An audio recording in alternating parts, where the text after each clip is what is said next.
आज हम जानेंगे कि वह कौन सी 6 भाग्यशाली राशियां हैं जिनके विवाह की योग इस बार 22 अप्रैल 2023 से पूरे 2023 तक और 24 में 1 मई 2024 तक लगातार 1 वर्षों से भी अधिक समय के लिए बन रहा है। और साथ ही साथ यह किस कारण से बन रहा है इसके बारे में भी जानेंगे। नमस्कार, मैं पंडित राजकुमार दुबे आप सभी का स्वागत करता हूं। तो आइए हम सबसे पहले जानें कि जो यह योग बन रहा है विवाह का, यह किस कारण से बन रहा है। देवगुरु बृहस्पति जो कि मीन राशि में अपने खुद की राशि में गोचर कर रहे थे, वहां से वह गति करते हुए 22 अप्रैल 2023 को मेष राशि में, जो कि मंगल देव की राशि है, उनकी मित्र की राशि है, तो वहां पर वह गोचर करते हुए आएंगे और यहां पर यह 22 अप्रैल 2023 से और 1 मई 2024 तक यहीं पर रहेंगे। जिस कारण से यह योग, आप जिन भी राशियों का हम नाम लेंगे उन राशियों के लिए यह योग बनेगा। तो पूरे 1 साल से भी अधिक समय के लिए बन रहा है। तो अगर आप लोगों का जो भी हम राशि बताएंगे, अगर यह राशि हो तो आप लोग विवाह के लिए तैयार रहिए। और जैसे बहुत से लोगों ने कमेंट किया था कि सर आपने पहले भी बताया हुआ था कि इस राशि का योग बन रहा है लेकिन अभी तक विवाह नहीं हो पाया, तो उसके लिए यह है कि लोगों की कंडीशन इतनी अधिक हो गई है कि अगर किसी भी 100% अगर चीज़ के लिए अगर आप जाते हैं कि सारा आपका कंडीशन फॉलो हो तभी शादी करेंगे,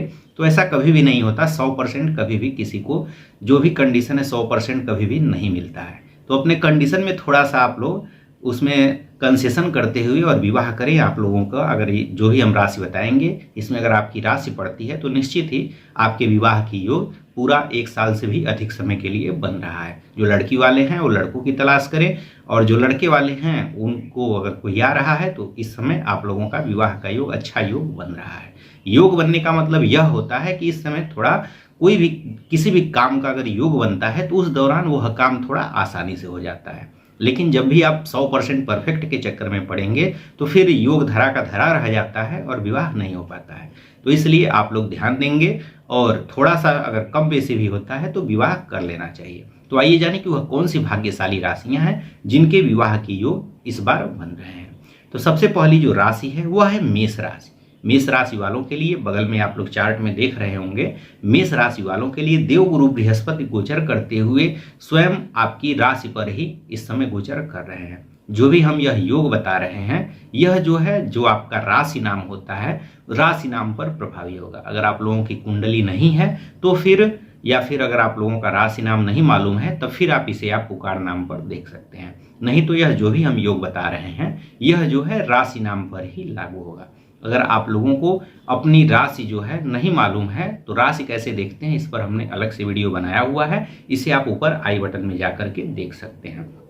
अब जो है सबसे पहले जो हम यह राशि बताएंगे, जैसे कुछ लोग कहते हैं क्या यह लग्न पर भी लागू है, तो लग्न पर भी लागू होता है लेकिन लग्न पर इसका प्रभाव थोड़ा कम होता है। तो जो भी हम योग बताएंगे वह राशि और लग्न दोनों के लिए होगा। आपकी कुंडली में जो आपकी राशि होगी, चंद्र राशि जो राशि नाम होता है उस पर, और आपके लग्न पर भी यह लागू होगा। लग्न पर थोड़ा कम लेकिन राशि नाम पर अधिक प्रभावी होगा। तो पहली राशि है मेष राशि। मेष राशि वालों के लिए आप लोगों की राशि पे ही खुद बृहस्पति गोचर करते हुए आ रहे हैं। यहाँ पर रहते हुए देवगुरु बृहस्पति की जो पंचम दृष्टि है वह आपके देवगुरु बृहस्पति की 3 दृष्टियां होती, 5वीं 7वीं 9वीं, तो 5वीं दृष्टि आपके पंचम भाव पर पड़ रही है।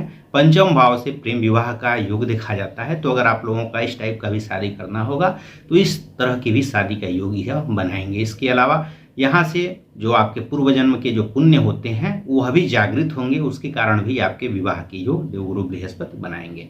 इसके अलावा देवगुरु बृहस्पति की जो 7वीं दृष्टि है वह मेष राशि वालों के 7म भाव पर पड़ रही है। 7म भाव से विवाह का विचार किया जाता है, व्यापार का विचार किया जाता है। तो अगर आप लोगों को विवाह की इच्छा होगी तो इस समय आप लोगों का विवाह का योग बन रहा है, क्योंकि देवगुरु बृहस्पति की जो दृष्टि होती है वह अमृतमयी दृष्टि होती है। तो अमृतमयी दृष्टि आपके 7म भाव पर पड़ रही है, इस कारण से आप लोगों का विवाह का योग बन रहा है। इसके अलावा देवगुरु बृहस्पति की जो 9वीं दृष्टि है, 9वीं दृष्टि आप लोगों के भाग्य भाव पर पड़ रही है। भाग्य भाव पर देवगुरु बृहस्पति की जब दृष्टि होती है तो देवगुरु बृहस्पति की भाग्य भाव पर दृष्टि होने के कारण आपके भाग्य का भी इस समय सहयोग मिलेगा। उस कारण से भी आपके विवाह के योग बन रहे हैं। कुल मिलाकर के मेष राशि वालों के लिए हर तरफ से आपका पूर्व जन्म का भी कर्म जो भी होगा, पूर्व जन्म के कर्मों के अनुसार जो भाग्य बना होगा वह भी जागृत हो जाएगा। और इस जन्म में भी जितने भी आपने पुण्य कर्म किए होंगे उसके कारण भी जो भाग्य हुआ है वह भी भाग्य इस समय आपका सहयोग देगा। और साथ ही साथ लग्न में देवगुरु बृहस्पति गोचर कर ही रहे हैं आपकी राशि पर, तो आपका व्यक्तित्व भी आकर्षक हो जाएगा। तो कुल मिलाकर सभी तरह से आप लोगों के लिए, मेष राशि वालों के लिए यह विवाह का सबसे अनुकूल समय चल रहा है। अगर लड़की वाले हैं तो प्रयास करिए, आपकी लड़की का विवाह हो जाएगा, और लड़के वाले हैं तो आप लोग भी थोड़ा सा प्रयास करते हैं तो निश्चित ही आपके विवाह के योग बन रहे हैं। इसके अलावा अब दूसरी राशि जो है वह है मिथुन राशि।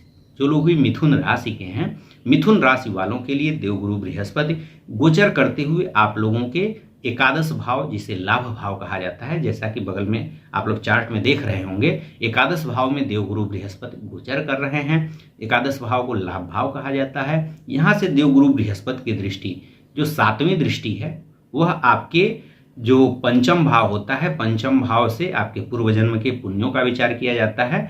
तो पूर्व जन्म के पुण्यों के द्वारा जो आपका भाग्य बना होता है, तो सप्तम दृष्टि आपके पंचम भाव पर पड़ने के कारण पूर्व जन्म के आपके पुण्य जागृत होंगे, जिसके कारण से आपके विवाह के योग बनेंगे।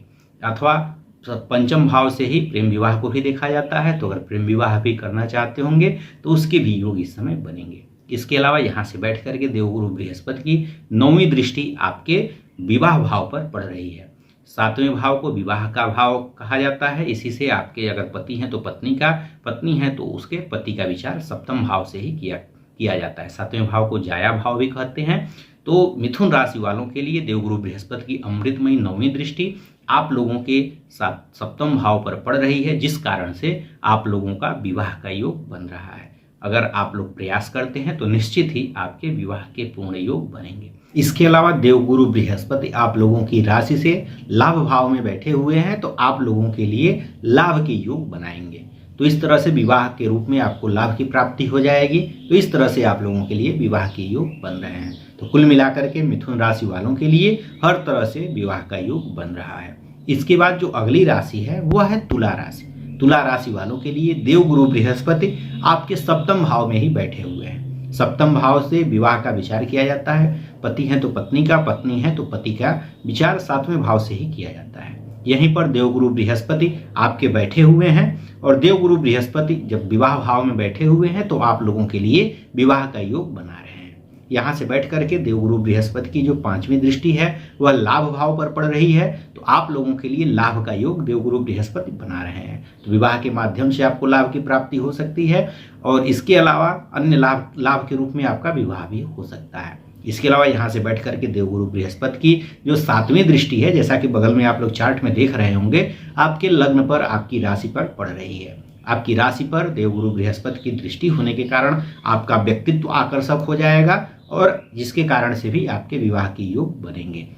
इसके अलावा देवगुरु बृहस्पति की जो दृष्टि है, जो 9वीं दृष्टि है, वह आपके 3य भाव पर पड़ रही है। 3य भाव से आपके कर्मों का, आपके मेहनत का विचार किया जाता है। तो आपके परिश्रम के द्वारा भी, अगर लड़की वाले हैं तो अगर आप लोग थोड़ा मेहनत अधिक करते हैं तो आपके लिए इस तरह से भी विवाह का योग बन रहा है। तो कुल मिलाकर के जो लोग भी तुला राशि हैं, तुला राशि वालों के जब देवगुरु बृहस्पति खुद सप्तम भाव में बैठे हुए हैं तो आप लोगों के लिए विवाह का योग पूरा बना रहे हैं। तो आप लोग भी प्रयास करें, आपके भी विवाह के पूर्ण योग बन रहे हैं। इसके बाद जो अगली राशि है वह है कुंभ राशि। जो लोग भी कुंभ राशि के हैं, कुंभ राशि वालों के लिए देवगुरु बृहस्पति आप लोगों के राशि से 3रे भाव में गोचर कर रहे हैं। 3रे भाव में देवगुरु बृहस्पति बैठे होने के कारण 3रे भाव को आपके पराक्रम का भाव कहते हैं। यहाँ से बैठ करके देवगुरु बृहस्पति की जो 5म दृष्टि है वह आपके 7वें भाव पर पड़ रही है। 7वें भाव से विवाह का विचार किया जाता है, जैसा कि बगल में आप लोग चार्ट में देख रहे होंगे। जब आपके विवाह भाव पर देवगुरु की अमृतमय दृष्टि पड़ रही है तो आपके विवाह के पूर्ण योग देवगुरु बृहस्पति बना रहे हैं। सप्तम भाव से ही विवाह का विचार होता है, और जब देवगुरु बृहस्पति की दृष्टि जहाँ पर पड़ जाती है, उनकी दृष्टि में अमृत होता है, वह काम आसानी से होता है। तो इस कारण से आपके विवाह के योग बन रहे हैं। इसके अलावा देवगुरु बृहस्पति यहाँ से बैठ करके जो उनकी 7वीं दृष्टि है वह आपके भाग्य भाव पर पड़ रही है। भाग्य भाव पर देवगुरु बृहस्पति की दृष्टि होने के कारण आपके भाग्य का भी इस समय आपको सहयोग मिलेगा, जिसके कारण से भी आपके विवाह के योग बनेंगे। इसके अलावा देवगुरु बृहस्पति की जो 9वीं दृष्टि है वह आपके लाभ भाव पर पड़ेगी। लाभ भाव पर देवगुरु बृहस्पति की दृष्टि होने के कारण आपको लाभ की प्राप्ति भी होगी। तो लाभ के रूप में आपको विवाह हो सकता है या विवाह के द्वारा आपको लाभ की प्राप्ति हो सकती है। इसलिए जो लोग भी कुंभ राशि के हैं, कुंभ राशि वालों के लिए भी विवाह के प्रबल योग बन रहे हैं। आप लोग भी अगर प्रयास करते हैं तो आप लोगों के लिए भी विवाह के पूर्ण योग बन रहे हैं। तो इस तरह से मेष राशि, मिथुन राशि, तुला राशि और कुंभ राशि वालों के लिए विवाह के बहुत ही प्रबल योग बन रहे हैं। इसके अलावा 2 अन्य राशियां हैं, कुल मिलाकर के 6 राशियां, तो 4 राशियां तो हो गई, मेष, मिथुन, तुला और कुंभ राशि। और अन्य जो 2 राशियां हैं इनके लिए थोड़ा प्रयास आपको अधिक करना पड़ेगा, उसके बाद से आप लोगों के लिए विवाह का योग बनेगा। तो यह 2 राशियां कौन कौन सी हैं? जो अगली राशि है वह है आपकी सिंह राशि। सिंह राशि वालों के लिए देवगुरु बृहस्पति आपके भाग्य भाव में गोचर कर रहे हैं। भाग्य भाव में बैठे होने के कारण आप लोगों को इस समय भाग्य का सहयोग मिलेगा, जिसके कारण से आपके विवाह के योग बनेंगे। इसके अलावा यहाँ से बैठ करके देवगुरु बृहस्पति की जो 5वीं दृष्टि है, जैसा कि बगल में चार्ट में देख रहे होंगे, 5वीं दृष्टि आपके लग्न भाव पर पड़ रही है, आपकी राशि पर पड़ रही है। आपकी राशि पर देवगुरु बृहस्पति का गोचर होने के कारण आपका व्यक्तित्व आकर्षक हो जाएगा, जिसके कारण से आपके विवाह के योग बनेंगे। आप आकर्षक व्यक्तित्व के मालिक हो जाएंगे, तो इस कारण से आपके विवाह के योग बनेंगे। इसके अलावा यहाँ से बैठ करके देवगुरु बृहस्पति की जो 9वीं दृष्टि है वह आपके 5म भाव पर पड़ रही है। 5म भाव से पूर्व जन्म के जो किए हुए आपके पुण्य होते हैं वह जागृत होते हैं, तो पूर्व जन्म के पुण्य आपके जागृत होंगे, जिसके कारण से भी आपके विवाह के योग बनेंगे। 5म भाव से प्रेम विवाह का भी विचार किया जाता है, तो प्रेम विवाह के भी योग आप लोगों के बनेंगे। कुल मिलाकर के जो लोग भी सिंह राशि हैं, सिंह राशि वालों के लिए आपके पूर्व जन्मों का भाग्य भी इस समय साथ देगा। इस जन्म में भी जो आपने अच्छे काम किए हैं उसके कारण से आपका भाग्य आपका साथ देगा, आपका व्यक्तित्व आकर्षक हो जाएगा, जिसके कारण से आप लोगों के लिए विवाह के योग बनेंगे। इसके बाद जो अगली राशि है वह है धनु राशि। धनु राशि वालों के लिए देवगुरु बृहस्पति आपके 5म भाव में गोचर कर रहे हैं, जैसा कि बगल में आप लोग चार्ट में देख रहे होंगे। 5म भाव में बैठ करके देवगुरु बृहस्पति के 5म भाव में बैठे हुए हैं, तो 5म भाव से पूर्व जन्म के पुण्यों का विचार किया जाता है। तो इससे आप लोगों के पूर्व जन्म के जो पुण्य है वह जागृत हो जाएंगे, जिसके कारण से विवाह के योग बनेंगे। 5म भाव से प्रेम विवाह का भी विचार किया जाता है, तो उसके भी योग बनेंगे। इसके अलावा यहाँ से बैठ करके देवगुरु बृहस्पति की जो 5म दृष्टि है वह 5वीं दृष्टि आपके भाग्य भाव पर पड़ रही है। तो भाग्य भाव पर देवगुरु बृहस्पति की अमृतमयी दृष्टि होने के कारण इस समय भाग्य आपका पूरा सहयोग करेगा।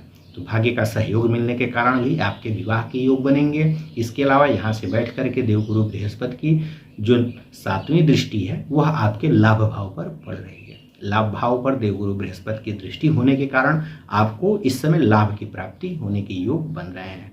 तो हो सकता है कि लाभ के रूप में आपको विवाह की प्राप्ति हो जाए, विवाह हो जाए, या फिर विवाह के द्वारा आपको लाभ की प्राप्ति हो सकती है। इसके अलावा देवगुरु बृहस्पति की 9वीं दृष्टि आपके राशि पर पड़ रही है, आपके लग्न पर पड़ रही है, जिसके कारण से आप लोगों का व्यक्तित्व और अधिक आकर्षक हो जाएगा। तो व्यक्तित्व के आकर्षक होने के कारण भी आपके विवाह के योग बनेंगे। तो इस तरह से जो लोग भी धनु राशि के हैं, धनु राशि वालों के लिए विवाह के पूर्ण योग बन रहे हैं। इस तरह से ये जो 6 राशियां हैं, मेष राशि, मिथुन राशि, तुला राशि, कुंभ राशि, इन 4 राशियों के लिए पूर्ण योग बन रहा है। और सिंह राशि, धनु राशि वालों को थोड़ा सा मेहनत करना पड़ेगा, तब जा करके आप लोगों के भी इन 6 राशियों के पूरे विवाह के योग बन रहे हैं। तो अगर आप लोग प्रयास करते हैं तो 22 अप्रैल 2023 से और 1 मई 2024 तक आप लोगों के विवाह के पूर्ण योग बन रहे हैं। अगर जो हमने राशि बताया इसमें आपकी राशि नहीं है, तब भी घबराने की जरूरत नहीं। हो सकता है कि आपकी कुंडली में कोई महादशा 7वें भाव की चल रही हो, या फिर उसकी अंतर्दशा चल रही हो, तब भी विवाह के योग बनते हैं, जो कि कुंडली देखने के बाद ही बताना संभव है।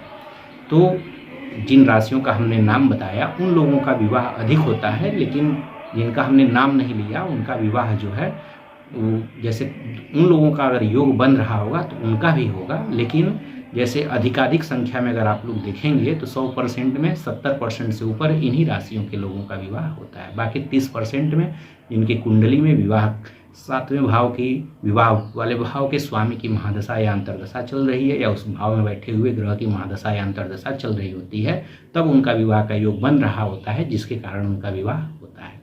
आशा करता हूँ कि यह जानकारी आपको अच्छी लगी होगी। इसी तरह की और उपयोगी जानकारी के साथ आप सभी के समक्ष पुनः उपस्थित होंगे। तब तक के लिए धन्यवाद। हर हर महादेव।